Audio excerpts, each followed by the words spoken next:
तर भावांनो, ट्रिप नंतर आज आपण निघायला लागलो झापूक झुपूक पिक्चर बघायला. कारण ट्रिपवरनं आल्यावर काय करमत नव्हतं, तर म्हणलं चला जाऊया निघू. आलो मस्त पॅकी गोल्डन थिएटरला. आणि इकडं समजा तुम्हाला माहितीच आहे कसं आहे इकडं वातावरण. समजा इसीच आहे, निसता लिप्टन बिप्टन हवाच गेली मी तर. कसं आहे बघा, नात करते काय यावंच लागतंय. इकडं मस्त पॅकिंग पार्किंगला गाडी. काय गाडी जायची काय, इकडे काय टेन्शन नाही काय नाही, मस्त निवांत राहायचं. वरी गेलो मस्त पंखा बिंका लावून एसी बीसी लावून वरी गेलो.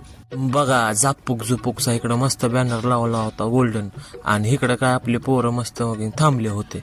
आणि कारण की आम्ही 5 जण स्वतः मस्त आम्ही केले पैसे गोळा 150 रुपये. हो चेकअप केलं मस्त निघालो बघा मस्त एसी मध्ये. जर संकी निघला चला म्हणलं. मग आपली पब्लिक इकडं होती मस्त, त्यांना म्हणलं फुल एन्जॉय करायचं गायच, चला धिंगाणाच करू. वरनं तर तुम्हाला माहिती आहे गायच कसलं एकदम डेंजरस आहे फोटो बिटो काढायसाठी. बघा आपले महाराज. आणि इकडे काय इंट्रोल झाल्यावर जेवायचं मस्त. तेज भैया चव्हाण तुम्हाला माहितीच आहे फोन मागत होता. आणि लगेच आपला विराज भैया चव्हाण काय लय बोरत होता. नंतर आपला वासा महंत आलता लातूरवरनं पिक्चर बघायला. आणि तुम्हाला माहिती आहे राज चव्हाण नवगा. राज चव्हाण कुठं पण असते नुसता चष्मा घेऊन. अख्ख्या थिएटरमध्ये फक्त आम्ही कसं आहे असले आतमध्ये एंट्री केली. नुसता धिंगाणाच केला आम्ही 5 जणांनाच. हो का, अख्ख्या गोल्डनमध्ये फक्त आम्ही होता. थिएटरमध्ये फक्त 5 जणच म्हणल्यावर विषय आहे काय. ते म्हणत होता 150 रुपये घेतल्याशिवाय आम्ही काय पिक्चर चालू करत नाही.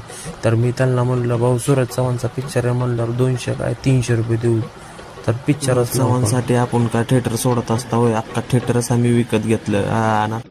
आपला भाऊ सूरज भाऊ कुठं पण कसं आहे झापूक झुपूक नुसतं असलं जर राडा घातलं जर डेंजर हसलो मी तर. का कसं आहे नात करते काय. या तुम्ही पण नक्की सूरज चव्हाणला पिक्चर बघा. माझ्या बच्च्याला करत होतो लय मिस. मला आठवलं पाहिलं की मग काय टाय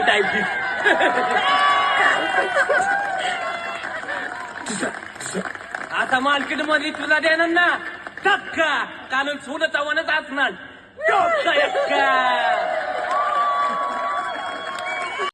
नंतर झालंय इंट्रोल. तर मी म्हणलं चला काहीतरी कोरडिंग दार उघडलं. आयसो मधनं बाहेर निघल्यावर असलं जर गरम होत होतं इकडं. आणि इकडं काय पिझ्झा काय सँडविच बिनविच समजा काय काय काय काय होतं काय की. मी फक्त स्टिंग आणली होती मस्त पॅकिंग स्टिंग. म्हणलं चला इकडं काय खायचं तर नाही, घरनं जेवण करून आलतो मी तर. आणि मस्त मग स्टिंग मारून बसलो बघा निवांत. भावांनो भेटूया पुढच्या ब्लॉग मध्ये. लाईक करा.